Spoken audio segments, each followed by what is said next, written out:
Opinionated, outspoken, informative. The Jaguar Journal. Your source for the latest information on Southern University sports and SWAC athletics. A Baton Rouge sports talk tradition. Now, here's your host, Reggie Flood.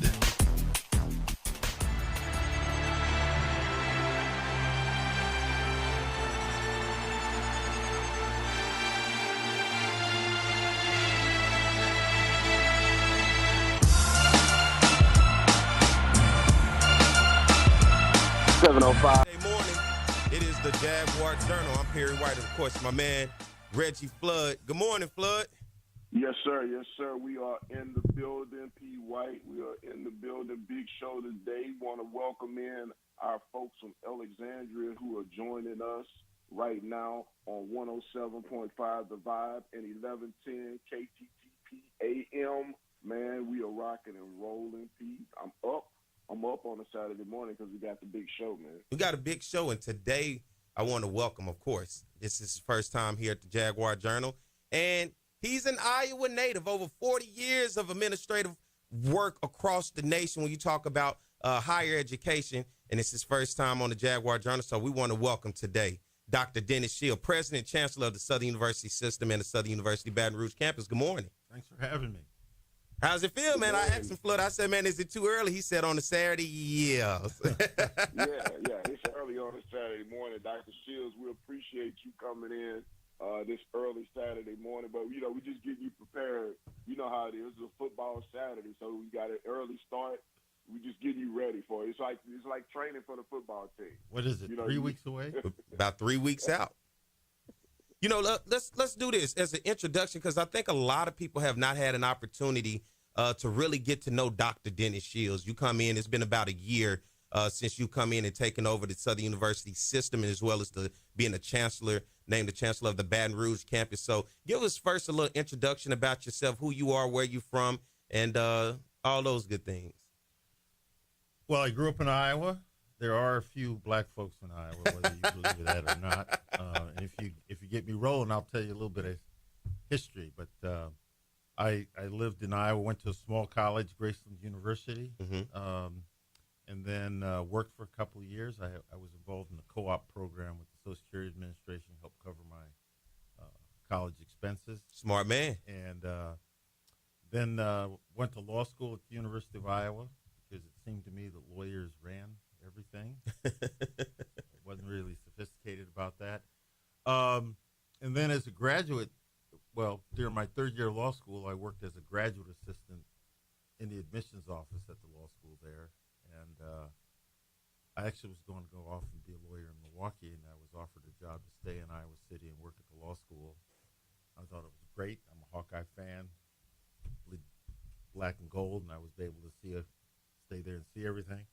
But it was a great opportunity. I had a mentor and stayed there about 9 years, and then went on to the University of Michigan Law School and ran their admissions function for about 7 years, and then decided to change and went to Duke University Law School, was associate dean there for 8 years, and then out to Phoenix to run a startup law school for 5 years, led it to accreditation, and 1 year in New York City at the City College of New York in Harlem. And then back to the Midwest to be chancellor at the University of Wisconsin-Platteville for 12 years. Now here I am at Southern. Out of all those places you named, where was the best food? North Carolina. with some barbecue? Barbecue. Look, I'd probably weigh 400 pounds if I'd lived there much longer. It was great food and a great mix because it came from different places. So you had barbecue, you had the low country shrimp and grits, and all kinds of great stuff. Yeah, I think they like that vinegar based over there. Yeah. It's a little bit different from, Texas like the dry rub. Yeah. Kansas City is mostly into the sauce, and then over there they more like the vinegar base. Yeah, the pig pickings, what they called it, right? It was pretty amazing. And now you end up here in Baton Rouge, and now you're the president of the entire system, and as well as the chancellor of the Baton Rouge campus. What is that? And we got about 3 minutes before we go to our first break. We're going to roll through. All right. So what has it been like now that you're here in Baton Rouge and you get an opportunity to be in Louisiana? You ever lived in Louisiana before? No. No. Ever had visited or been to Louisiana? I've been to New Orleans a number of times because in legal education, there's a leading organization that every 3 or 4 years has their annual meeting in New Orleans. So I've been to New Orleans a number of times, but I hadn't seen much of any of the rest of the state. Yeah. Certainly not Baton Rouge. So you go through the process, and I was there. Hold on, Perry. Can I ask Dr. Shields, what did you know about Southern University in terms of the system or just anything about Southern before you got involved and got interested in the job of running Southern? Well, the truth is not a whole lot, except that there were connections to the University of Iowa at Southern. Okay, so names like Jewel Prestige, who receives her PhD from Iowa, other faculty members. My family, So I knew about that, but not a lot beyond that, other than just the sense that it was a remarkable place and one of the leading HBCUs in the country. So until I received an email from a search consultant, and then that's when I started doing a little deeper research into it. You know, I had the opportunity to sit in and listen to the interview process when they brought all the final candidates in and be able to speak. You know, I listened to you and some other candidates. What really compelled you to say, you know what, I can probably go down to Baton Rouge and look at Southern? Well, look, I'll tell you, you always have to know why you do the work you do. If you're going to enjoy your work through the highs and lows of what it requires, you have to know why you're there. And for me, given my background, because I come from sort of modest background, lived in an orphanage, grew up in foster homes, it's been all about what sort of experiences students have. How do we change the arc of their life? The notion that institutions like Southern are the way that many of us get to a life that's better. Yeah. And that's why you exist. So if you know that, then when you look at institutions that you might want to work at, you want to see what impact they're having in that way. And Flood talks about it all the time. Southern University being a pillar in Louisiana in terms of creating and building the black middle class. So giving people an opportunity that probably would have not gotten that opportunity if they would have had to go to what we call the PWIs because the opportunity wasn't there. But to be able to have that opportunity to get an education and then build your family up from there. Well, there's no question as you witness what life is like in Louisiana, and then you also interact with alumni across the country. There's a reason why they feel so passionately about Southern, because they know this was their way and their family's way to improve their lives, move into the middle class, have an impact, etc. Mm-hmm. You know, you take the law center, for example.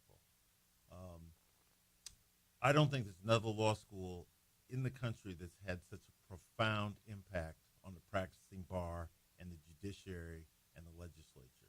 When you look across this state at the diverse practicing bar, the diversity in the judiciary, that's all a direct result of Southern University's Law Center. That's profoundly impacting not just those people's lives, but the lives of all the citizens of this state. Mm-hmm. Flood, you got something? Yeah, I wanted to talk to Dr. Shields. You know, you initially applied and we first saw you come up as a candidate for the job. One of the questions I always had was about the university system. You had worked in a system at Wisconsin. You were aware of what how systems work. But coming to Southern, I found that unique that not a lot of people understood what exactly a system was. I know you understand, but were you aware of Southern being a system? Were you aware of the impact that Southern was having on Louisiana as you applied, as you took over the job, even beyond applying, but as you took over the job? Well, absolutely.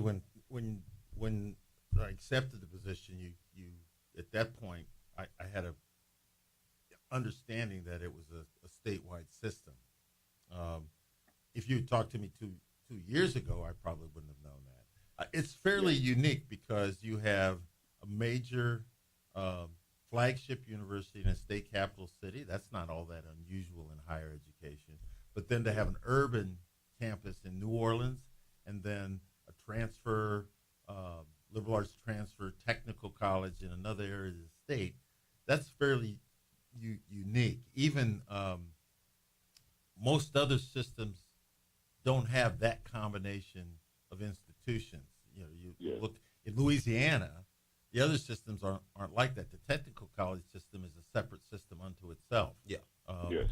So that's a unique opportunity for Southern to have an impact on workforce and opportunity. Yeah, I have to ask you. Sometimes, I being an only child, and you saying that you grew up in orphanages and in foster care, I think sometimes we notice each other because we'll both stand off or away from the room and watch. And sometimes I'll look at you and wonder what you're thinking about everything that you're seeing. And I say that to say, what was the biggest thing in terms of you that was a surprise in coming to Southern? And what were some of the things that you learned or that you saw that were like, okay, I'm familiar with these things. These are things that I can take and work with. Well, I would tell you that growing up the way that I have is it's more observing and absorbing. I think one of the challenges that I tell young people about all the time is if you try to sort of stand in space, look at something, and think that you figured it out on the spot, you may be arriving at the wrong conclusion. You're going to know better a day from now, a week from now, 6 months from now, a year from now, 2 years from now. You're going to have more information, a better understanding of the dynamic that's going on. So a lot of times, I'm not making any decisions about anything. I'm just absorbing the information. And I think that's part of my personality. And I think having to move from space to space and adapt to different environments, completely different living environments over the course of my, formative years to age 18, I've lived in, 6 or 7 different environments. So if you're going to survive, you got to know where the bullets are coming from. So I'm one of those guys that does like to sit with my back to the wall when I'm somewhere so I can see the room. But it's not so much, trying to make decisions or thinking that I can absorb and make judgments on very limited information. I'm trying to absorb as much as I can. One of the things you do a year in is you sit and you think about, okay, where was I a year ago and how did I think about this? And, you think about it differently because you have a lot more data points to use, right? You know more people, you've heard more perspectives, and then move forward. Judging people really quickly, not a good idea. Yeah. Right. And go ahead, Flood. I agree. No, go ahead. I'm sorry. I was just agreeing with Dr. Shields. He's absolutely right. You have to gather more information and have all the information you can put together before you make those kind of judgments and decisions. How many times has it happened for you that 3 or 4 years later you think back on it? Ooh, boy, I had the wrong read on that at that point in time. Yep. Yes. Yeah. Yeah. You take over, you get the job. You say, I'm going down to Baton Rouge, and I'm going to take over this system in Louisiana. First day on the job, you get in. What was that first day like for you? The first day was sort of thinking about, wow, I should have been here a month ago if I could have been to help figure out this onboarding process. Mm-hmm. I mean, that's the real challenge is understanding. So I got calls from all over the place about housing, about I can't get into a class, all that kind of thing. And I really, I worked right up to the end of May and spent the next month, I'd lived in the same place for 12 years, packing up, trying to get my family taken care of, get a house bought, do all that kind of stuff. Then arrive the first day and say, oh, there's a whole lot of stuff going on here that I had assumed was taken care of that needed more attention immediately. Mm-hmm. That was the challenge. And then you sit there, you look at the challenge, and not just the Baton Rouge campus, but system wide. So it's just like somebody just dropped these papers, like, here's your homework, here's your test. Here you had everything pretty much all at once that you had to kind of prep, study, and then start clearing out the desk, getting things. How did that process work as you start to analyze and then realize, all right, what's priority for me? Well, the first thing you try to do is, I came and made the assumption that people sitting in leadership roles in the system understood what they were supposed to be executing. So the first thing you do is you try to sit down, establish relationships, get an understanding of their approach to doing things. I think the biggest fear people had of me coming is like, he's going to come in and he's going to throw everybody out and bring all his own people in. That's kind of was the fear. I kind of heard the fear around. That's kind of what it was. And that's the opposite. Look, Southern University has been around a long time. Institutions endure. They may have their highs and lows, but they endure. So you can't come into an institution and sort of say, I know best immediately, and I know who I want to bring in and sit in these seats. Because people have investments and they've done things. You have to come in and learn. So I would say the biggest challenge the first 6 months was just trying to learn and absorb all you could about the institution, listen to a lot of different people and their perspectives, and then begin to sort of think about, okay, are there some changes that need to be made? Are there some things we can build on here? Recognizing what the strengths are, those sorts of things. That's not just the first day, but that's probably the first 6 months. And you begin to sort of adapt there. And you're going to probably see over the next 2 or 3 months some significant changes. Because now, okay, it's time to start pulling the trigger on some of this stuff. Yeah, and I think a lot of people think it's instant. We live in this world of instant gratification, the microwave society where you want what you want now. What's the commercial? It's my money and I want it now. So people think that when somebody comes in, it's just going to be instant change. But you have to be able to analyze and give people a chance at their job, because you're coming into a new place not knowing much about it. And then you looking at it. And then not only that, you're not focused on the Baton Rouge campus. You have Shreveport, New Orleans, a law center, an ag extension. There's a lot for you to take in and internalize in that process. You have to respect the institution. If you come in, look, do I think that the challenges that Southern faces are unique to Southern? The answer to that is no. They're variations on the same theme that all of higher education is facing now. Give me an example of maybe one. Enrollment, okay? Everybody's struggling to figure out, okay, how are we going to attract the students that we need and want to come to the institution? How do we improve the outcomes for it? How do we improve the 4-year graduation rate and 6-year graduation rate? That's an issue across higher education, because the very population that Southern's been serving since it was founded is the population that's going to make a difference in this country moving forward. They're going to be the leaders. They're going to be the business people. They're going to be the people politically. How do we get them through the process? How do we educate them and prepare them for moving forward? I'm 68 years old. Really? Yeah. Hey, man, you don't look like it, man. The pace of change that we have to prepare people for is so much different, right? Many of these folks that we're going to have graduating over the next 2 or 3 years are going to have jobs in 10 years that don't even exist now. How do we prepare them to adapt and change? How do we change the system to help retrain them when they need retraining?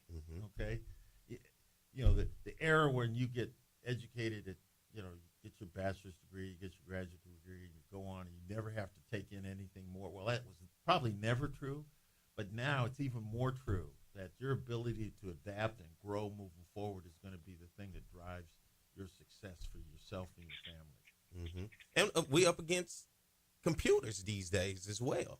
So somebody's going to have to program, work. Society as a whole is starting to change. And you also look like anything else. You start to see what's 10 years down the line, what's going to be the next big thing. And I think a lot of times we get lost that we don't look 10 years down the line because we're just looking to tomorrow. And then if you just look until tomorrow, you'll kind of lose track. And when 10 years meet up to you, you kind of behind when it comes to your systems, your processing, and just the way that you're able to keep up with the world that's around you. And you have to do that as an individual, and you have to do that as institutions.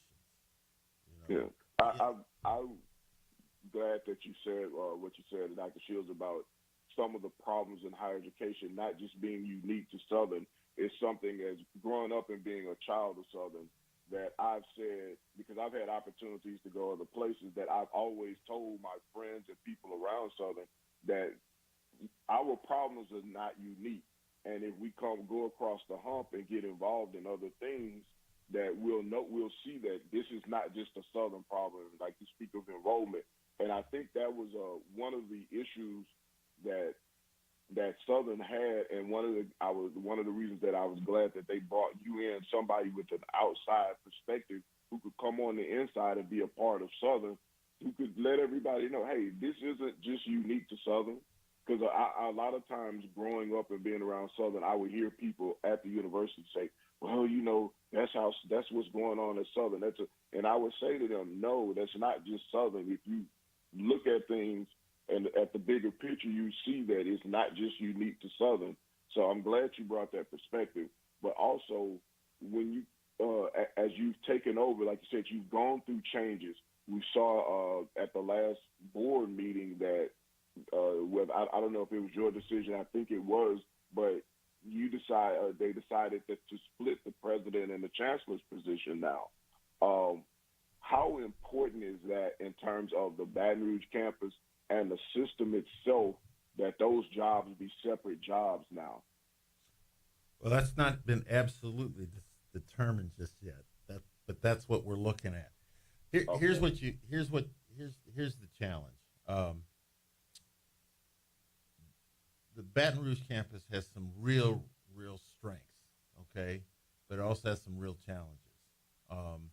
And that needs a leadership that has day-to-day, hands-on, down in the weeds, attention to detail, ongoing. It's difficult to do that when you're running a system. Now, I've heard different theories about why the job of the Baton Rouge chancellor and the presidency would collapse together. I've had a couple of histories that don't necessarily align, explaining that to me. But the reality of it is, if we're going to make the Baton Rouge campus as successful as it can be moving forward, it needs day-to-day hands-on leadership. As assistant president, I have to be the public face in so many different forms. If you combine the people that report to me as president at the system level, all the chancellors and that kind of thing, and then all of the people who are direct reports to me on the campus, that's like 17 people. If I tried to meet with each one of them every week, that's 17 hours. That's almost 20% of my time without ever actually executing anything. So it's worth thinking about. Now, there's a lot of dynamics. That the role of the president is to help the chancellor succeed and keep everybody on the same page, moving in the right direction.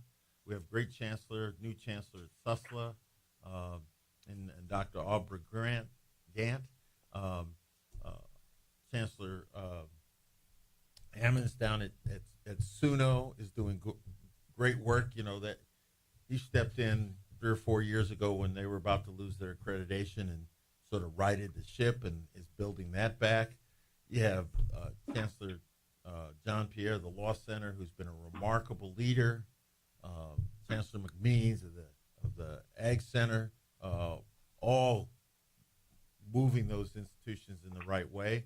But if we're going to have a coherent approach to doing things and address sort of the external challenges like workforce issues, how do we make sure our system, with all of the resources and assets it has to educate people, is being applied in ways that that really helps the workforce in the state of Louisiana? It takes some coordination and attention. we're about to embark on a remarkable capital campaign that could be a game changer. But the consultant this week said, we need 50% of the president's time to talk to these major donors and entities, because they're going to want to talk to the president before they write 7- and 8-figure checks. So, again, institutions have to grow and adapt to the current environment, and that's what you see the Board of Supervisors dealing with now, and I'm happy to be a part of that conversation. What's interesting is a lot of people think you have to be from an HBCU to understand an HBCU. And that seems to be the idea across the board, especially when you start to talk about people that's involved, alums. Well, he's not an HBCU guy. Then you fall into sometimes the listening to people saying it's the Southern way. There's so many people who have legacy or have history with the university, and they've always seen things and known things to be a certain type of way. When you came in, did you kind of get that vibe from maybe around from an atmosphere that you wasn't an HBCU guy or you wasn't a Southern guy doing the Southern way? Well, yes, and that's not surprising. Okay, change, even if the change just in leadership, always causes agita. Okay, because even if you don't like quite the way the things were going, you don't know how it's going to go with the new person. So that's normal. Southern University has a unique culture, and that's a good thing, right? And I wouldn't presume to make any judgment about that.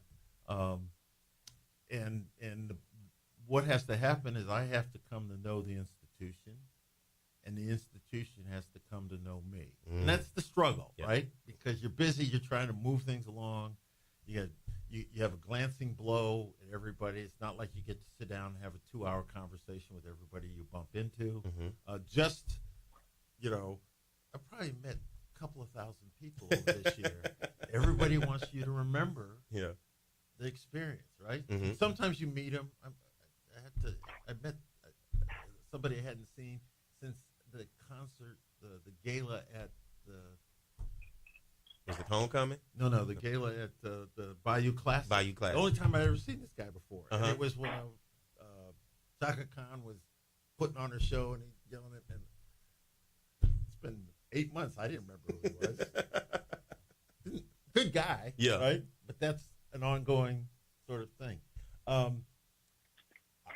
I will tell you that there's the alumni that I have talked to that have been tremendously successful. They've been executives of companies who are senior administrators in federal government sort of thing. They want to see change. They know that Southern has the potential to be the pinnacle HBCU in the country. They know that there are tremendous resources out there that can be drawn upon to change the whole financial dynamic of the institution. So what I've learned from them is, we would like somebody from the outside who thinks differently, that can attach to the Southern culture and use both the Southern culture's strengths and the asset that it is as a university to take it to the next level. That's what I'm hearing. And I think it's refreshing when you get a new pair of eyes, a new set of ears, somebody who can hear and see things differently from a way that, because I think a lot of times what we find, people get content in a way and people continue to kind of go in a certain way because it's what you know, until sometimes somebody can come in and say, hey, maybe let's think about something different. So let me tell you my experience. So I grew up in Iowa, right? My second set of foster parents, African-American doctor, graduate of Fisk University and Meharry Medical School. Longer story why he was practicing medicine in rural Iowa. But he would travel to visit his family that was from Steubenville, Ohio, every summer. And his wife, they met at Fisk. His wife was from Greenwich, Connecticut. So when I was 7, 8, 9 years old, at that point in time, I hadn't traveled much outside the state of Iowa. Started traveling. That's when it became clear to me that Iowa wasn't the center of the universe. There you go. Okay.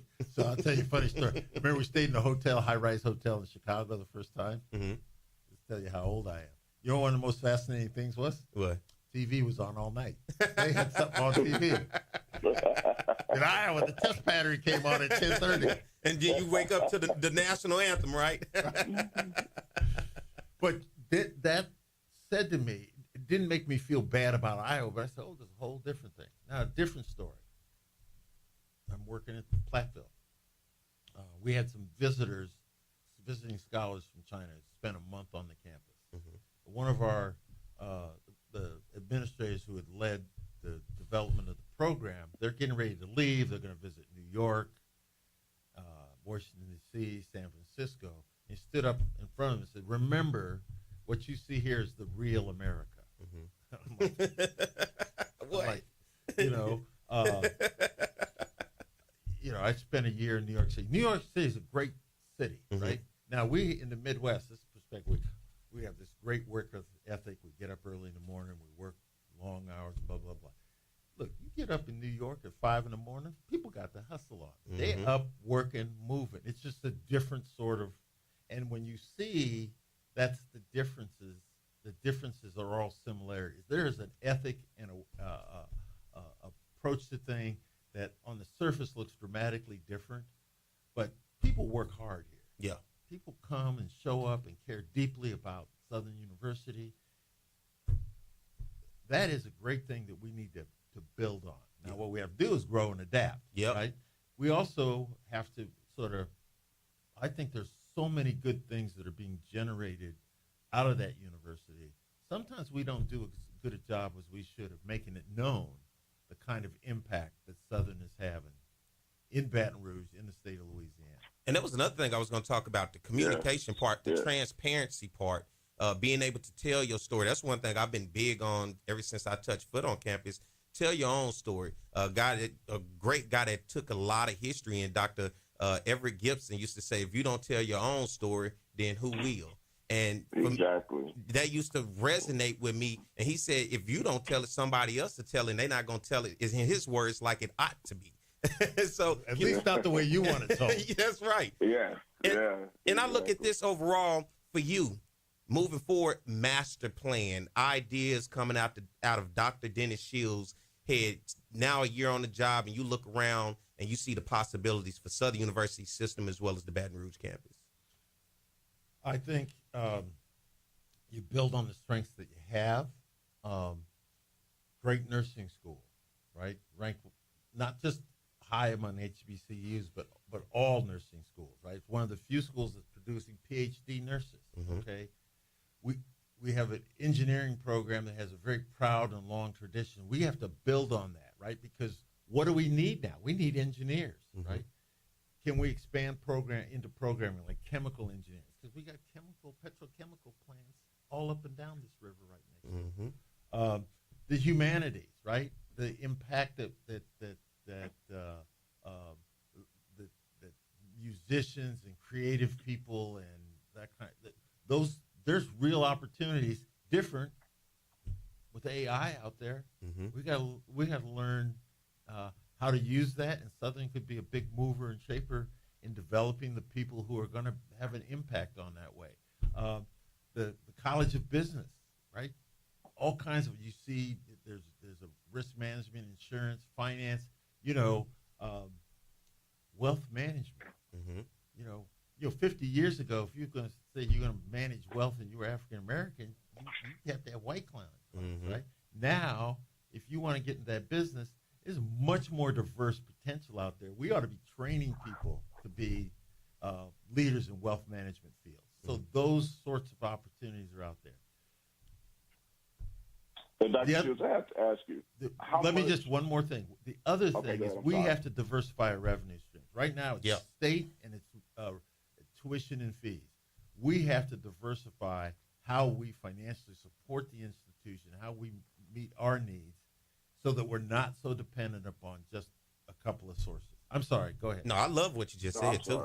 Yeah, everything. I love that, too. But I want to ask Dr. Shields, how has Louisiana has a reputation for having a unique political system. how has the politics of Louisiana, how have you adjusted to it, or have you had to adjust to some of the political leanings and some of the political inclinations of the state of Louisiana? Well, here's the observation that everything is relationship based, and in a way much more intensely personal than I had observed in other circumstances. Welcome to the South. and that's been a bit of a challenge. Yeah. Look, it would be ridiculous to think I could walk in here in a year and have all of those relationships developed. And we're going through a whole different process. About a third of the legislature is going to turn over this year because of term limit. We are going to have a new governor, right? So that's going to be different. What's exciting is over the last year, I've been able for us to develop much closer relations with the federal delegation. Because let me tell you, there's more money carved out in these agencies, federal agencies, for HBCU than you can imagine. And we have to get in front of that and leverage it to help us get a much larger stream of federal grant money and research support streaming to our campus. It's a huge opportunity. Yeah. And I look at infrastructure too, because, I'm not sure if you ever took the time to look at the past presidents or the history of Southern from its inception. But, I always went back and I watched these old documentaries that talked about the chancellors that was around, like the Clarks, and how influential it was to visit other places and say, look, they're doing things here that we can do on our level, but then also looking at the campus and having an idea, how can we change the campus, whether it's beautification, where we do more things to make the campus look beautiful, whether we do more things to where we increase our research, whatever we do in order to put ourselves on the cutting edge to be a better option, especially in the world where students have more options than anything now. I tell people all the time, when you look at Louisiana, it's not just Southern and Grambling for the black student anymore, the African-American student. They're going everywhere, Southeastern, McNeese, Northwestern State, UL, and that's just in the state of Louisiana when you talk about options. So, being able to go look around, what they say, boots on the ground, and realize when you look around, if I'm a student, what is it about this place that can attract me? And if I'm a student that looks past Southern, do I take that constructive criticism and say, can I grow from that? Well, there are many good people who work at Southern, and you have to empower people to say, okay, make what you have in front of you as good as it can be, right? You got to empower that. I bet this a long time in higher ed. One of the things that I know is it won't be just me that makes this thing happen. That's right. It takes right down to the people who greet the students when they arrive at campus, all the way up to my role. Everybody's got to understand what their role is, feel empowered to do it as well as possible, and move forward. We have faculty that are remarkable on our campus. We have to empower them. We have to believe in them, right? Here's the observation I make. One of the most critical things you can do to be successful is you have to understand what you need to do to be successful, because you can get distracted, right? And if you get distracted by all this background noise, and you don't focus on the things you really need to do to change the dynamic, it's frustrating, right? So don't try to do 40 things at once. Understand what are the 2 or 3 things I need to get done this year, this month, or this week that are going to move the needle, right? Have confidence in the training that you have, in the education that you have, and how you can deliver it. Also understand that today's students, they're not any better or worse than the students in the past. They're different because their life experience has been different. Embrace that, right? Speak to them in ways. We had the Jaguar Success Academy this summer. I talked to them.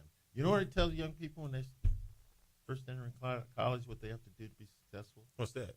Go to class, do your schoolwork. Yeah. When you need help, ask for it. There's a whole lot more to it than that. But if you do those 3 things, you're going to be on the right path. Yeah. Right? And you can have fun, but you got to do those things. You got to go to class, you got to do the schoolwork, and you got to ask for help when you need it. And I'm going to ask you before you get ready to get out of here, what I think is really huge, alumni engagement. Getting alums, because one of the biggest things that we typically see, and this is for me, especially in my age group, it's the experiences that people have to where when they leave, they like good riddance.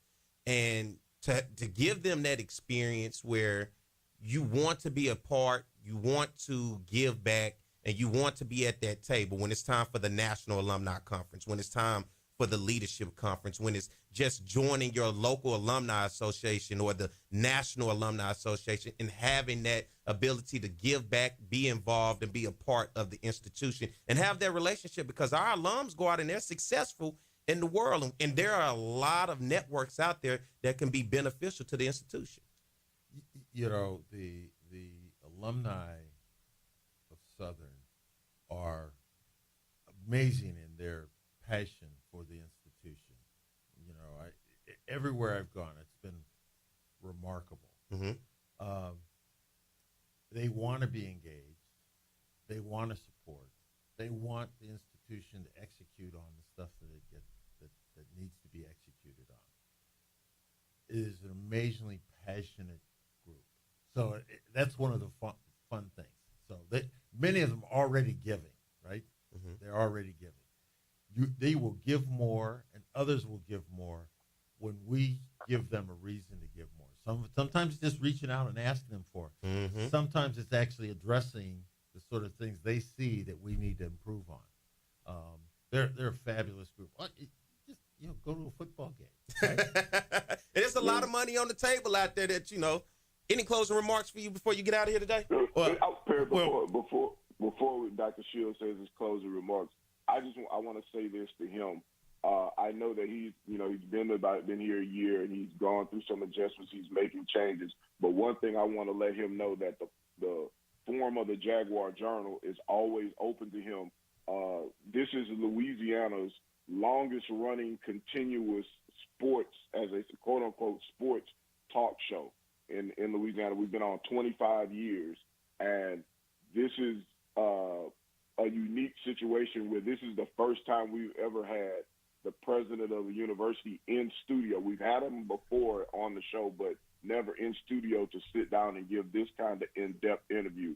And I want to let him know on behalf of Karanza Guidry, CJ Guidry, our executive producer, myself, and Perry, that you are always welcome on our show. You always welcome to use this as a platform to promote and help Southern University.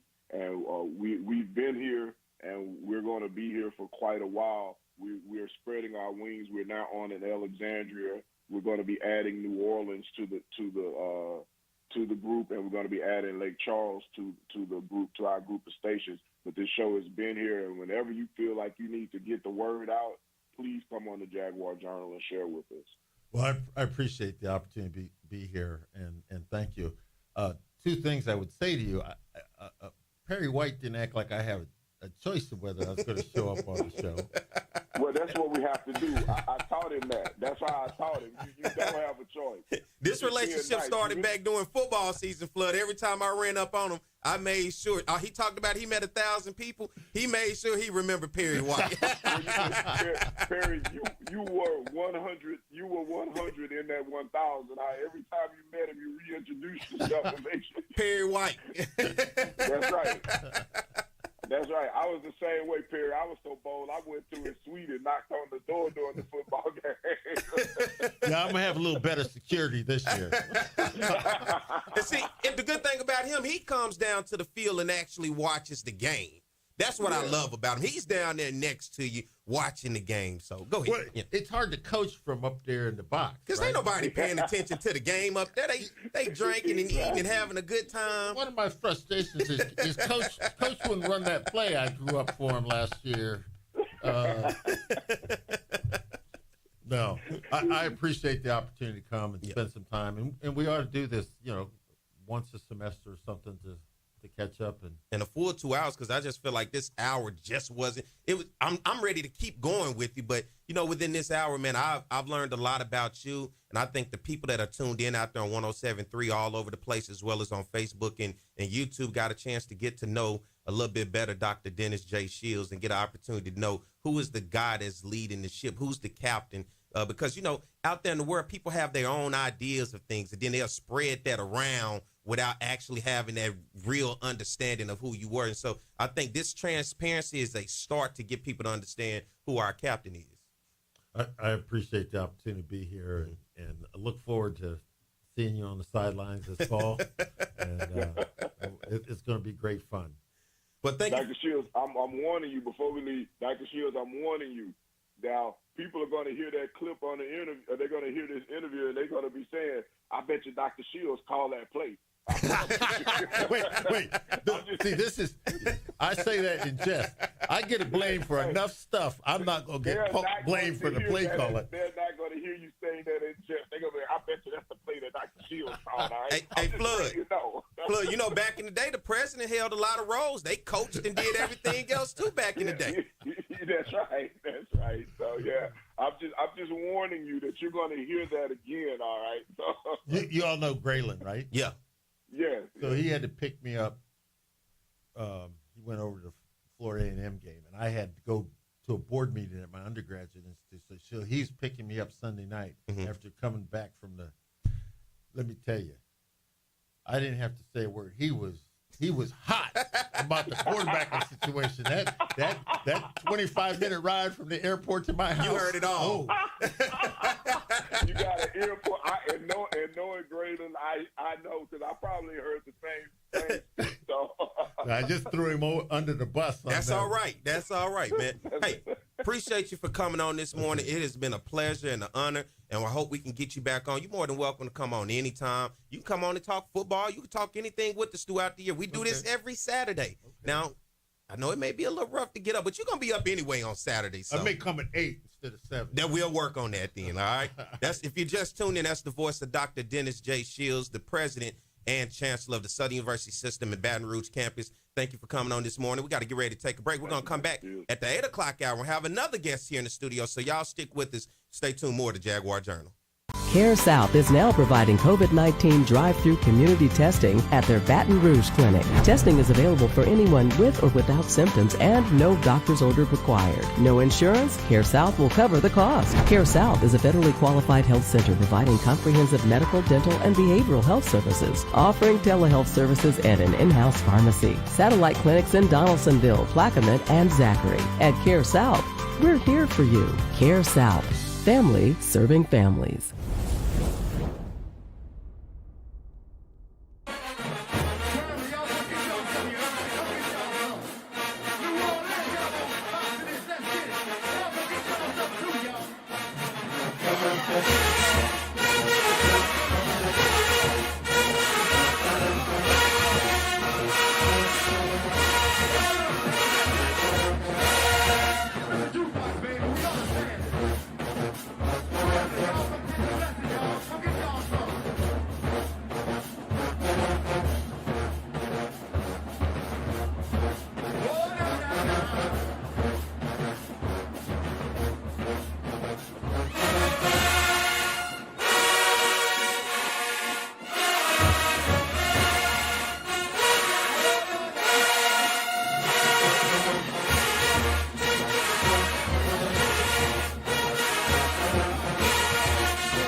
All right, we're back.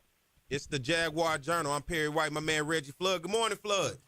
Yes, sir. Yes, sir. Yes, sir. We're making it happen. Want to say welcome and thanks everybody from Alexandria who's joining us now as we're broadcasting on the Vibe 107.5 The Vibe at 11:10 a.m. KTTP. My man Tony Brown up there doing eyes wide open every day in Alexandria, and we're part of the family in Alexandria. New Orleans is going to be coming on next. We're going to be part of the family in New Orleans. So the Jaguar Journal is expanding and growing, and we want to welcome all the new listeners who are joining us in Alexandria. They got a lot of Southernites in Alexandria, and I got to give a shout out to the Peabody War Horses, man, because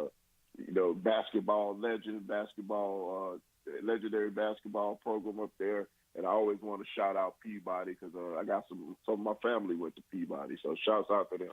And good morning to everybody that's listening out there on the Jaguar Journal YouTube channel. I see the chat, everybody having conversation in there. And good morning to everybody on the Jaguar Journal Facebook page. Today, the first day we went live on Facebook. So good morning to you and to the millions and the millions and the millions of people out there listening in Radio Land. Good morning to you. And we're going to keep this thing rolling. Thank you to Dr. Dennis Shields coming in this morning, giving us a different perspective I think a lot of people didn't quite have of him, and giving us some transparency in terms of things that's going on, not only on the Baton Rouge campus, but as the system as a whole. And now as we continue to move forward with the show today, another special guest. I bet y'all didn't see this one coming.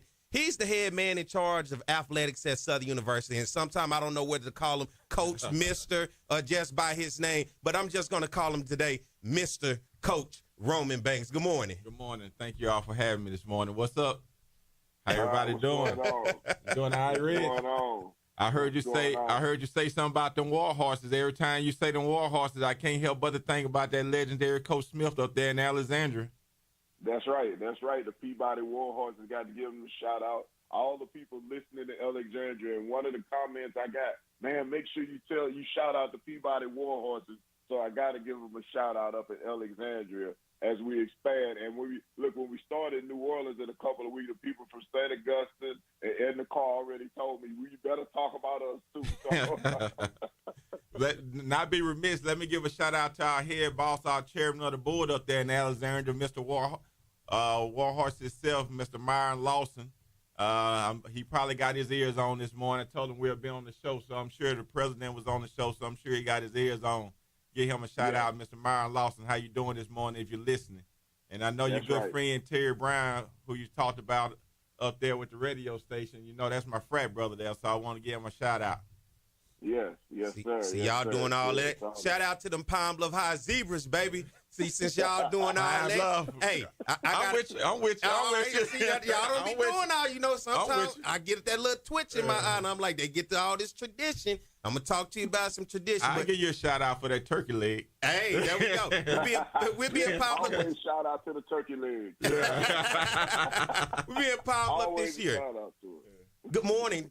Thank you for joining us, man. Give me some dap right there, man. Good to have you in studio. I don't think you've ever been in the studio with us, have you? Have not been in the studio. It's actually excited to be here. You know, it's that time of year. It is. And excited to be here. And then let me say this. You and Reg do great work. And I want to make sure that to give you all y'all shout out and you'll just do. And y'all do a lot we appreciate that. to help Jaguar Athletics and the university. So much obliged to both of you gentlemen. Thank you, man. You know, sometimes people get on this wheel. We can be, what they say, a little critical sometimes, but that's the nature of the business when you talk about wins and losses, and you have a job that can be evaluated by the public. And I think sometimes it get misconstrued because people sometimes not used to being criticized publicly, but more so probably behind closed doors. Yeah, and, you know, that's the business that we in, right? Yeah. Everybody can do our jobs, but you know, like I tell everybody, you have to have confidence in what you're doing. You have to be transparent, and then you got to work from a factual standpoint. Everybody can have their own reasoning and ideas, but when you start putting stats and facts in there, then that evaluation speaks up for itself. Now that you are the big dog in charge, you the man behind the plan, right? Southern University Athletics, what is the state of Southern Athletics as we talk about today, August 2023? So let me tell you, and you all know this, but for being around us and being on the beat with athletics, I'm very very excited about this upcoming season. I must say that in my tenure as athletic director, this has been an uphill battle, and when I say an uphill battle, from the standpoint of Southern University wrote the book of what you call the unusual data. Bang. That's when we got all these sanctions from the NCAA. There has not been, you know, in the worst way, when you start talking about unusual data, that wasn't even a thought of until the NCAA came in to Southern University and deemed us unusual data ban. All sports go on probation. Your APR scores go down. You lose practice time. You lose coaching.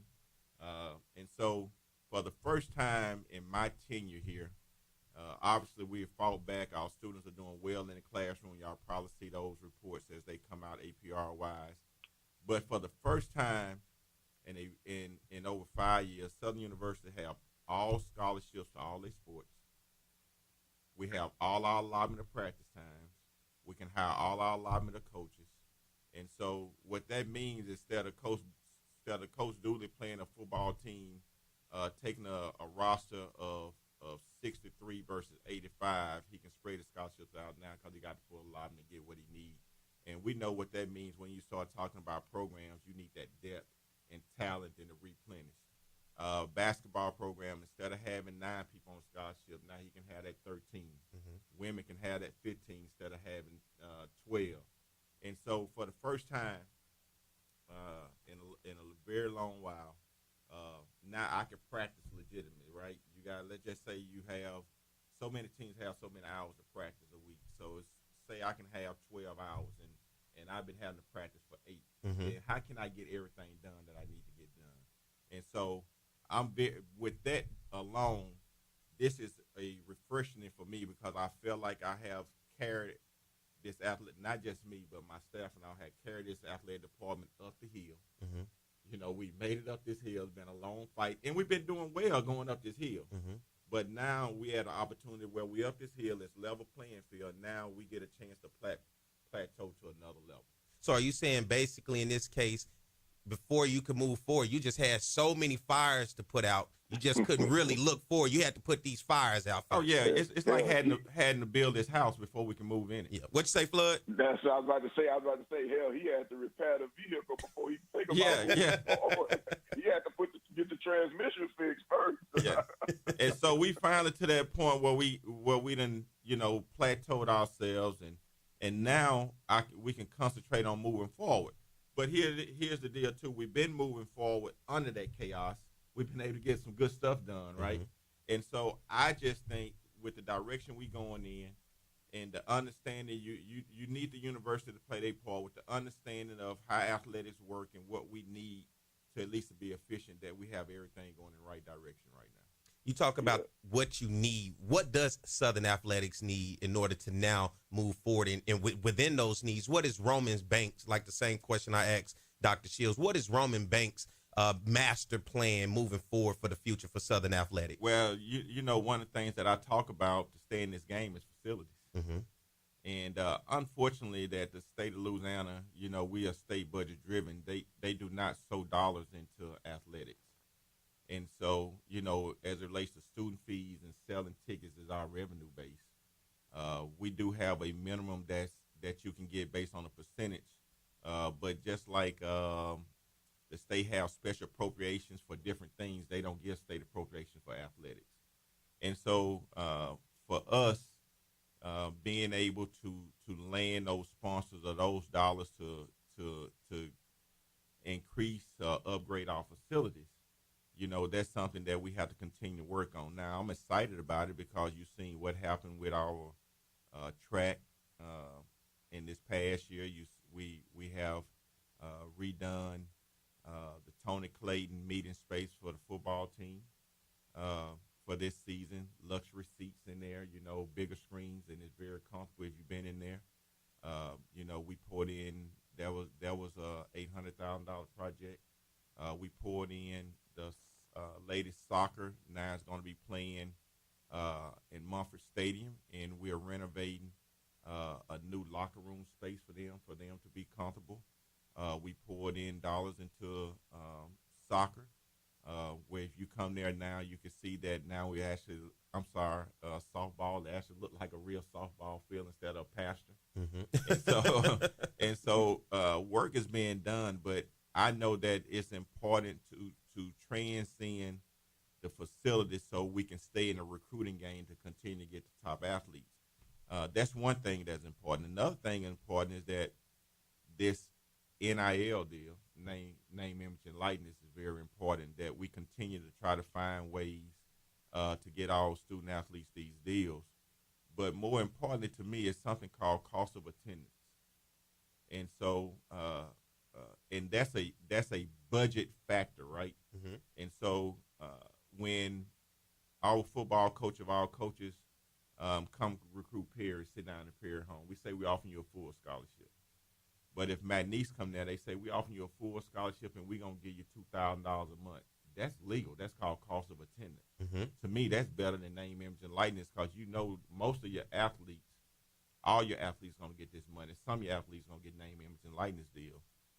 So there's a way that I have to work and help get the university to work with me where we can get to that point to be able to get these cost of attendance so we can help get the better student athletes. Because I do think right now when you lay it out what we have done, the body of work that we've done in athletics versus others in the state, we've been pretty good.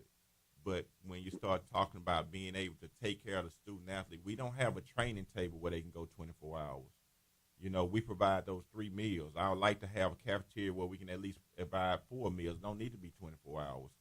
So it's these things that I think that's very important, that if I can find some solutions to that, that will help us move forward in the athletic department. Flood, you got something? Coach, Coach Banks, should I say AD Banks? Because I made up in my mind. I finally convinced myself that I can't call you AD Coach Banks. You're going to be AD Banks from now on in my mind. All right. He missed the Coach AD Banks. The AD made me sound old, man. Yeah, you have definitely earned the athletic director because you have worked hard at this job. But a lot of people, you know, in the public, they concentrate on football because that's what's in the public eye. But, you know, like we have somebody on here who asked about the football locker room. But can you make people, not make people, but try to get people to understand that when you talk about, you have to look at it from a different perspective because it just isn't about you going out and raising money for football, for a football locker room when you're trying to build locker rooms for women, for softball, trying to do volleyball. You have certain rules and certain things that you have to, guidelines that you have to go by. So you can't just go out and just focus on football. Can you kind of explain that to people? Yeah, Reg. So let's go back what I told you about this unusual data ban. And so in our unusual data ban, one of our corrective actions was that we were not giving our female student athletes, they just do, shall I say, right? It don't have to be 50-50, but it has to be reasonably financed. And some of that has to do with facilities and upgrades. And it's a line where I guess we all know it as Title IX. And so there is a mark or a ledger that in the next few years that I'm supposed to have our athletic department to the level of Title IX. And so I just can't come spend all this money on football and not do anything for volleyball and not do anything for soccer because let me tell you another reason is that, give you an example I think we can understand. Football have so many scholarships. Volleyball don't have that many scholarships. So we have to make sure that we have another female sport that can put in that ratio or that number compared to that football team. And so we have to spend dollars on that same ratio. And so we have to be careful. Even when you're raising money, you just can't raise money and say, I'm going to pour it into a male sport. You have to make sure you're raising money. And as you pour into the male sport, the female sport from a Title IX perspective, and especially from Southern University perspective, our corrective actions, we have to show proof that we are taking care of giving just due and respect to our female student athletes and our female sports moving forward. Yeah, and that's I wanted to say to get that out publicly because, you know, everybody's an athletic director and everybody knows how to do your job. Even though they can't change the copy paper on their own job, they always know how to do your job, and they are very clear and very open about speaking about it on social media. So I wanted to be able to get that out there to let people know what exactly is entailed when they say, well, he should go out and raise money he should be out in the forefront raising money for a football locker room. And what comes with that? When you raise money for a football locker room, you also have to be able to raise money for the other sports or the Olympic sports that in particular with the women who have to have that equal treatment. Yeah, and let me set the record straight, Reg. I'm glad you laid that out. And I don't go around trying to justify anything, but I think since we're talking, and you know I'm very transparent about talking, is that when I took over here and all the challenges we had, Southern was probably from a budgetary perspective, probably in the bottom tier. And we are moving up past that at this point. And for as it relates to salaries and stuff like that as well. But, I've been fortunate enough where I have made it my business for 85% of all coaches are in the top 3 tier of salaries in our conference. And so what I'm trying to tell you is that all of our coaches may not have the top salary for their sport, and some of them do, but they are all in the top 3. And there are some other sports that we're developing that's not there yet, but we definitely in the top 5 in every sport. And so I want to make that clear is that I'm looking from above and trying to level this playing field. And my coaches and staff feel good about it because they know that we all meet and we talk about this and we work hard. We put it on the paper. We're very transparent. Some sports didn't even have an assistant coach. Now every sport have an assistant coach. And some sports have 2 assistant coaches. And over 50% of all sports have all their coaches there now that's allotted by the NCAA. So we haven't been standing by. I mean, when you start talking about working and investment and some of this money, and a lot of it is raised money. And so that I have to make sure each year I raise this certain amount of money just to make sure that these salaries are still going to these coaches and these other assistant coaches that we have hired.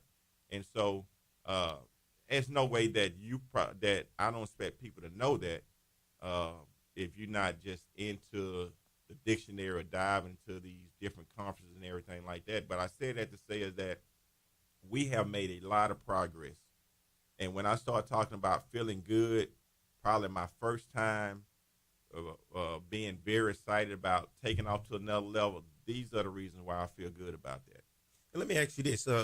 You guys are bringing on new sports, golf. You're bringing golf back. Talk about the additions to athletics and what you're doing for a lot of people that think, to go for the Commissioner's Cup. You got to be able to compete in these other sports that these other programs have. So now you bringing on golf as men's tennis as well. Yeah. So talk about the additions to athletics and bringing in those new programs. Yeah, so we've been able to be fortunate enough to raise the money. And, I've been talking about this for a couple of years now.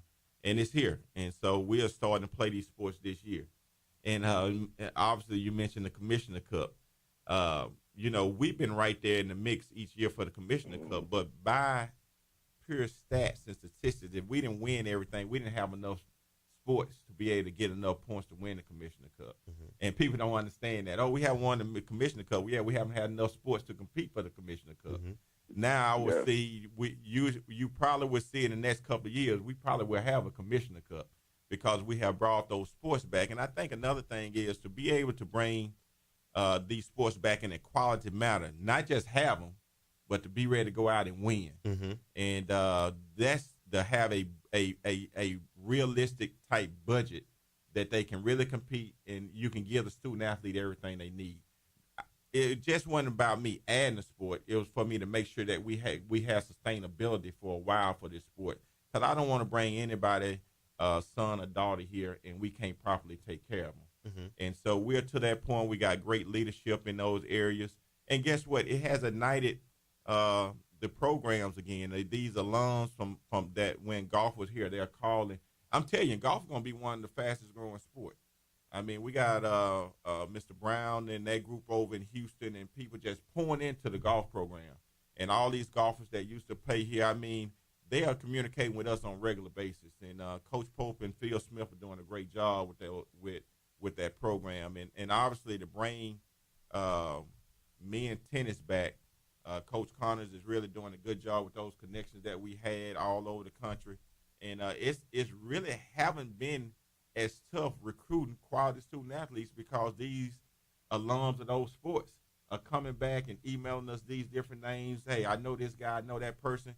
And I wasn't even aware, and I did a little bit more deeper dive into, the role that a lot of our people play in golf that played here, the roles that they have at the next level now. Let me ask you this. One of the biggest things I think especially, I'm not sure if you're on social media. No, there's always a lot of criticism on social media when it comes to Southern athletics and, more importantly, the athletic director role in terms of what people think what should be done. For you, What is the biggest thing to help with transparency for Southern Athletics to get the word? Because the same thing I told Dr. Dennis Shields was we sometimes, for me, I think we let people tell the stories. And a lot of times the stories that they telling is something that they heard from somebody or something that they have an assumption of. And then they get to spreading that around, and it spreads like wildfire. Right. So transparency from athletics, how do you improve to get that better, to get information out there for people? So I really, that's what I'm about, transparent. I'm not about rumors or anything like that. And obviously, I try to be an open dictionary when it comes to shows like you all having me on and different things. I think this conversation is great. That's the reason why I like to have it. And I like to have it more often, right? Mm-hmm. But I think it's important. I'm not a social media guy, but we have a social media team. And we've been able to really increase that social media team this year. So I just think a lot of times people call me and they say, well, I did not know that. Well, did you go to gojazzsports.com? It's all on there, right? Mm-hmm. If you want to know anything about tailgating, ticket hours and all that, is on there, but we don't go there. So it's a lot of things that I think we need we need to get the information out and for people to use the tools. Yeah, we have social media platforms. Go to them social media platforms. We try to put everything out as it relates to that. But I also think it's a deeper dive in that. I'm in a person. I try to address every email, every conversation, every phone call. I will be putting out a State of the Union address as it relates to athletics and, tune into that. But I realize that, that we won't please everyone. But I tell you what, every decision that I make, that I try to be transparent about it so people can have the knowledge for themselves and understand it, right? And so, you're going to have, if you go right, somebody going to always say go left, right? And then you're going to have people, probably because I didn't say yes to some that they wanted to be done, that I'm probably not favorable to them. But I have on my big boy shoes. I have a great respect for how I was raised, and I have a spiritual connection that I believe in just doing the right thing. And obviously, I'm human, and everybody gonna make some mistakes. But my goal is to try to move this athletic department forward. I think people like you all know the challenges that we had and where we come from. We have made some giant steps, mm-hmm. and I don't think that people is quite aware of that. And I think if you are, you have a really appreciation for what we've done. And so I just want, for me, is to make sure that we're putting everything we can out on the media platforms all over, be able to have these conversations, get our coaches on a lot of shows so they can hear first class from themselves and understand that we are moving forward and that we come from a long way, and now we have a chance to go to another level. Let me ask you this as well, and it's kind of on the spot.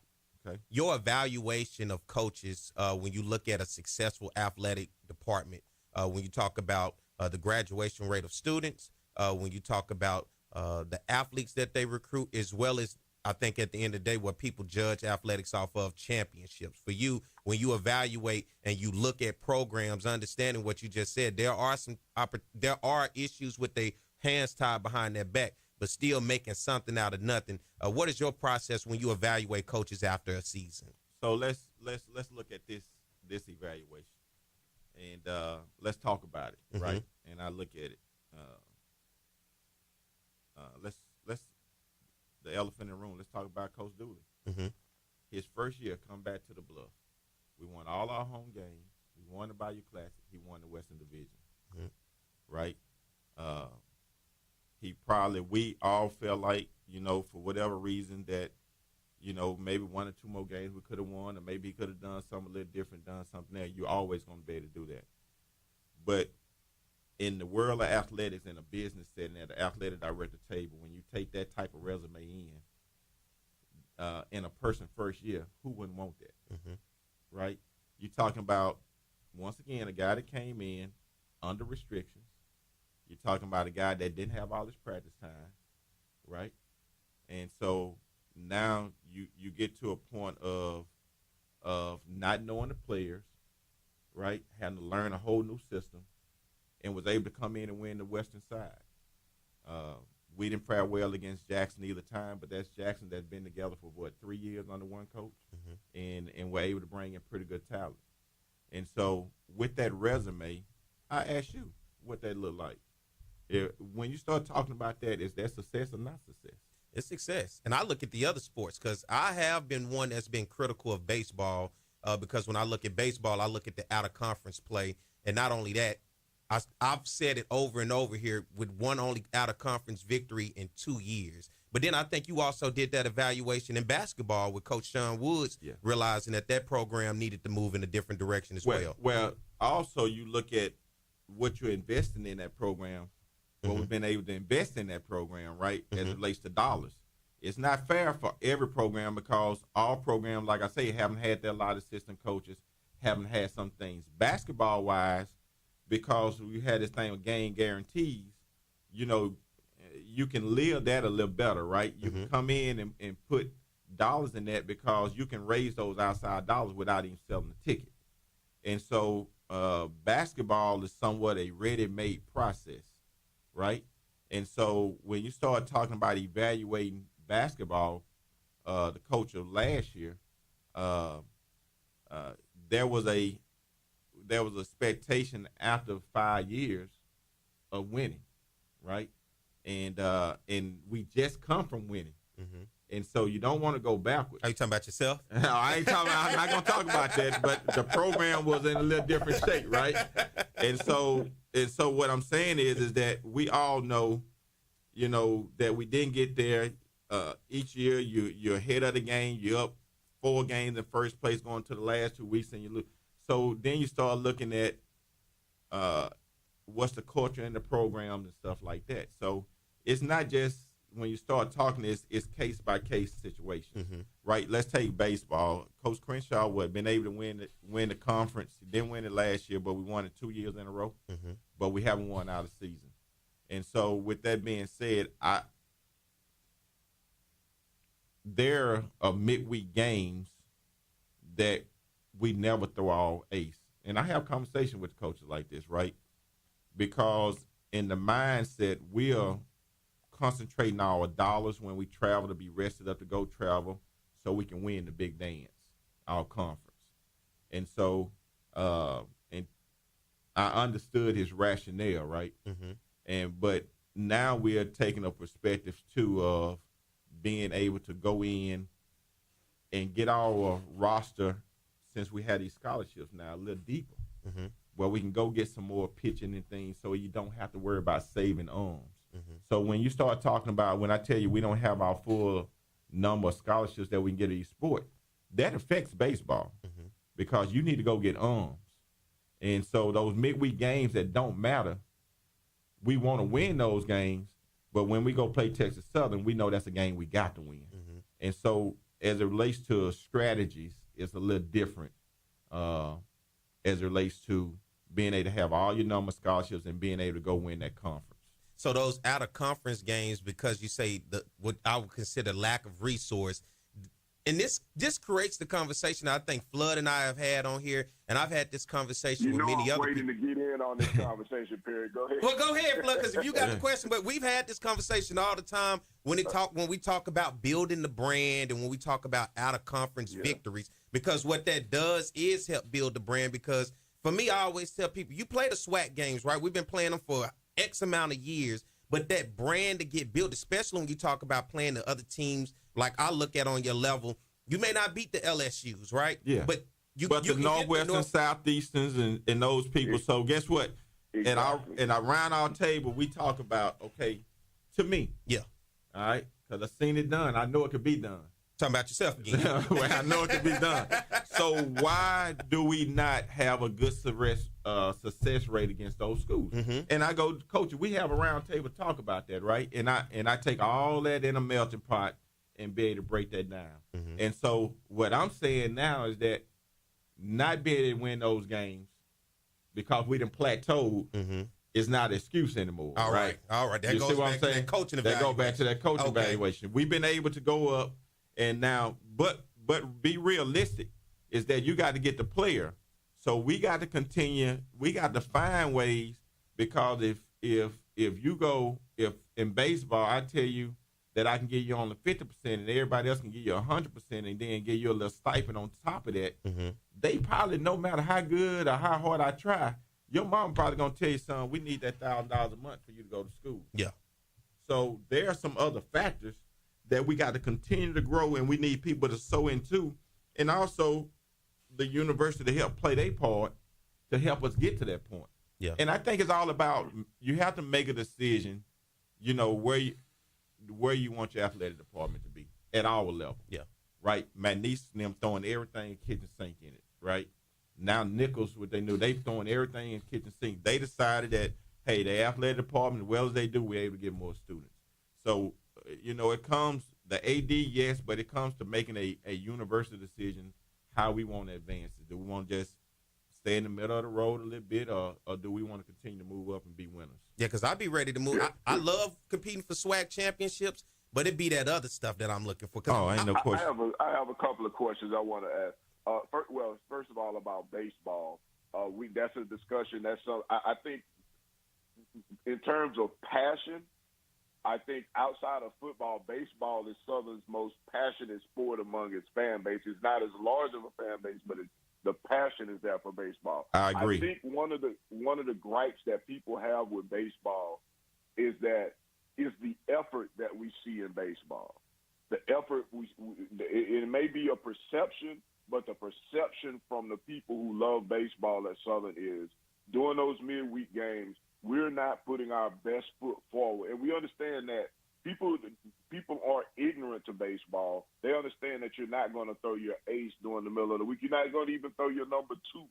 But when you're playing Nichols and Southeastern and those type of schools, they're in that same situation in a lot of cases. And I feel like people are upset because they don't feel like we're giving our best effort, our Southern University effort, during those midweek games and those out-of-conference games. And that's disturbing to people because before we get into SWAC play, we're going to travel and we're playing these 3-game series on weekends or out-of-conference, and we aren't winning those either. And you are throwing your aces, you are throwing your number 2s. And I think that's something that's disturbing to people who are long-term fans of baseball who watched it over the years. That's one of the things I wanted to say. But also I wanted to ask you, you talk about university cooperation. How has that been? How has the university cooperation been for you, and has it changed with the changing of the president? Well, I think this. I think that we have had it really, I think the unusual data ban opened the eyes up where the NCAA, when they came in, said the university, you must do this. Everybody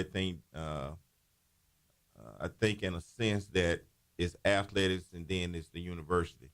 The university have to show reasonable support to a Division I membership for the NCAA.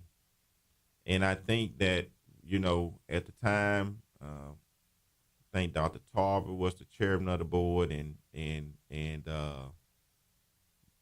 Fundale, Raymond Fundale, was the chairman of the athletic committee. And they had to sit in those rooms, and people of the athletic committee, Tony Clayton and those people, had to sit in the rooms to hear these evaluations of what athletics should look like. It's no special treatment, but you have to have special accommodations when you start talking about adding these programs. And we simply wasn't doing that at Southern. And so that's been part of my flight, and that's probably the reason why I'm here today, is to put those processes in place and to make sure that we're adhere to those standards. And so I do think, you know, for all cases, sometimes the guards change, and then it comes to another toolage of understanding that I think in my role that I have to share, you know, with new administration and new leaderships. And sometimes it's not gauging things off of personal feeling, it's gauging things out, the things that suggested that we must do to move forward. And I say even on to Attorney Rutledge when he was chairman, you know, being able to be in a room with these conversations, he understood that. And I think that thing, as if you know Southern, you understand the history of Southern University athletics too, and you don't want to let that standard down, right? Mm-hmm. So I think that has a lot to do with it. But when you're not familiar with this process the standard of Southern athletics, nor the role that the institution need to play. It could be difficult at times. I'm fortunate enough right now with our new chairman and Mr. Lawson and our vice chair, Whitfield, and Mr. Rutledge is the athletic chair, that they have an understanding of both, because some of them went through the disappointment with the unusual data ban, and then they understand the legacy of Southern University. I think understanding the legacy of Southern University is important, right? Because if they don't understand the legacy of Southern University, then ain't no way I have the tools to measure up to what's expected. Mm-hmm. So I think that's just as an important factor. And so I say that to say is that I do think that we're headed in the right direction. I think that it's been upon me to get President Shields, bring him up to speed, because he don't have the knowledge or the aware of being knowing about this unusual data ban and the corrective action. All things need to be in place. So if he's not aware of that, and they come back in, we got a 8 to 10 year period where they're going to come back in and say, okay, all this stuff that we told y'all, is it correct? And so I need to constantly share that with them, because when they come back in, if it's not corrected and we have made those adjustments or not doing what we say we're going to do in our corrective actions, we can possibly go back to where we are. So we're out of it and we're doing well. But when they come back for that major review, we need to be in that process of the institution doing their part as well.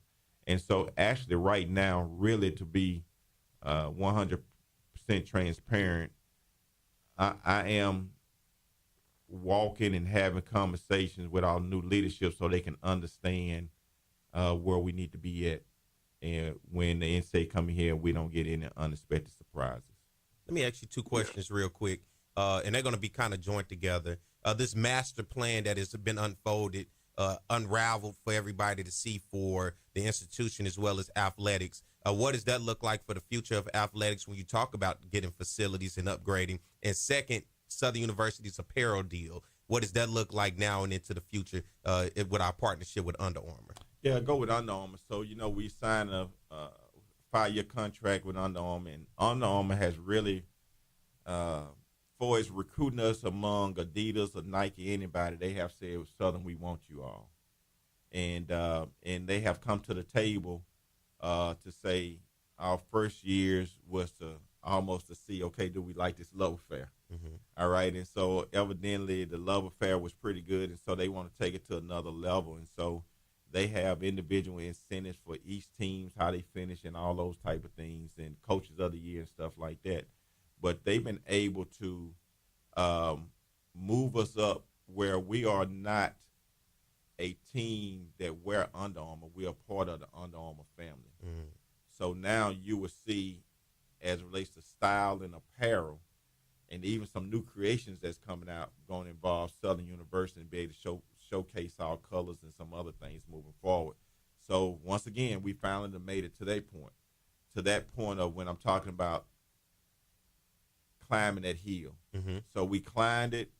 They ain't gonna take. You got a athletic department in chaos. Nobody want to deal with that, right? They gonna check the history of the NCAA, who eligible, what teams, how their APR scores and all that stuff going, because nobody don't want you to carry their brand if you're not worthy of carrying that brand. Mm-hmm. All right? And so now we done proved that we are worthy of carrying that brand. Every box has been checked, right? Our graduation rate is higher than the institution graduation rate. Our retention rate is higher than the institution graduation rate. Mighty fact, we got a little piece of money from the NCAA because of that, right? Mm-hmm. And so all this play a factor when you start talking about being evaluated and start taking your sponsorships and team and apparel places that want to use you. And now you'll see coming out, they just tape something. So our student athletes going to be in the commercials and things going forward that's going to give us with a brand, which is what you was talking about all the time. Okay. And the master plan, if you can quickly, about what that's going to look like for athletics. Yeah, so that's that. In the master plan, that's obviously the indoor all-purpose practice facility. There's a parking lot in that for our fans. Well, Lord knows we need in the worst way, right? And then it's a part of that is a closure of the stadium. and having seating and suites on the other end of the stadium and in administration buildings. And so that's led by Al Harrell, our foundation, but we're also able to tear off a part of it where someone want to put their name on the practice facility where we're working on, and we can move that a little ahead of the plan if that happens. All right, let's get ready to take a break, right? We got to take a break. Mike been on me. Oh, he been on me. So let's take a break and we Mike waving at you. Been waving for 5 minutes. Let's take a break.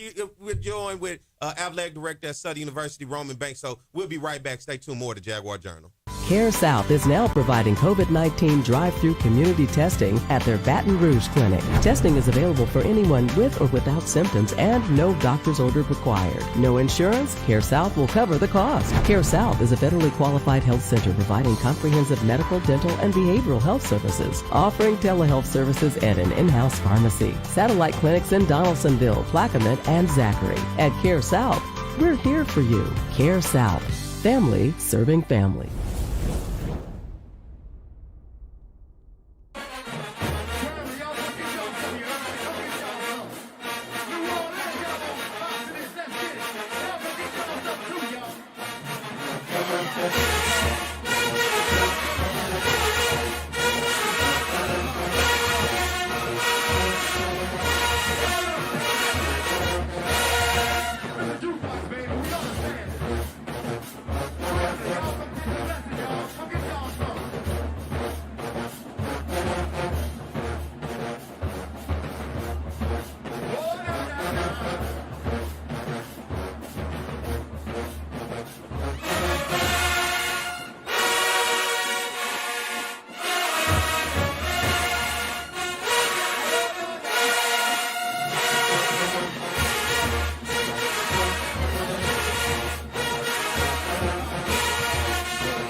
right, we're back. It's the Jaguar Journal. I'm Perry White, my man Reggie Flood, joined here in the studio today with Athletic Director Roman Banks. We got about 2 minutes before we get up out of here. Coach, what you have, Mr. AD, Coach Roman Banks? Welcome back to the Bluff weekend. Obviously, this weekend. So, coming up this weekend is that very big weekend. We call it Welcome Back to the Bluff weekend. So we got our first athletic inaugural gala. Going to be down at the River Center, King Center downtown here on Friday. We have Tamil. You get a chance to come in and enjoy a 3-course meal. It's sold out already. Nice. So it's very nice. And then we have Saturday. We have open to the public. Football team going to do a scrimmage. They open scrimmage. And then we're going to follow Fan Fest in the F.G. Clark Activity Center where the band and everybody going to come play and bring giveaway prizes and all that's going to be going on. And then we're going to close it out on Sunday and Saturday. We have our golf tournament sponsored by the Hallwood Club. Our president, Matt Belair, doing a very good job. That's a big fundraiser for as well. And we'll have that golf tournament on Monday. We have a reception Sunday night and the golf tournament on Monday where it look like that's going to be out of sight itself. Flood, you got something? I know you gave Dr. Shields that spiel. You got something for AD Mr. Coach Roman Banks? I just want to say, hey, continue to do the job that you're doing. The Jaguar Journal has been around 25 years. You always have a forum here whenever you want to come on the show. We've been here. We're expanding the show. We're going to be in New Orleans, in Lake Charles. We're now in Alexandria. So, whenever you need a platform, we're always open. And we've been here. We're always going to be here for you. Well, I appreciate it because you all give us a chance to come on and have real conversation and real talk. And I think real conversation, real talk is healthy, and it put all the rumors aside, right? So you want to ask something, I'm going to be transparent and ask it. And I'm looking forward to doing something, with you all other than this because I think this help. You have a great following to help spread the word of Jaguar Athletics and the university for that matter. Well, we appreciate you for coming on this morning. We want to thank Dr. Dennis Shields for coming on this morning, President Chancellor of the Southern University System, as well as the Baton Rouge campus coming on. He as well being transparent about what's going on and giving us an opportunity to get to know him a little bit better. Didn't know some things about him, and it opened us up. And thank you for coming on. And y'all go buy your tickets. Basketball season. Buy your tickets. It's a new coach. Women's basketball won the SWAC championship last year. Football won the SWAC Western Division title. Bowling coming up. Soccer bowling going on. Oh, yeah, it's a lot going on. I'm excited, man. I want to blow it off the charts this year. And the coaches, y'all with me. But thank you for coming on today, Mr. Coach AD Roman Banks. I don't know what to call him. He's just the man with the plan at Southern Athletics. Flood, get us up out of here. If the man upstairs says the same, we'll be back at the same time in the same place. As always, it's the Jaguar Journal. Care South is now providing COVID-19 drive-through community testing at their Baton Rouge clinic. Testing is available for anyone with or without symptoms and no doctor's order required. No insurance? Care South will cover the cost. Care South is a federally qualified health center providing comprehensive medical, dental, and behavioral health services, offering telehealth services and an in-house pharmacy. Satellite clinics in Donaldsonville, Plaquemine, and Zachary. At Care South, we're here for you.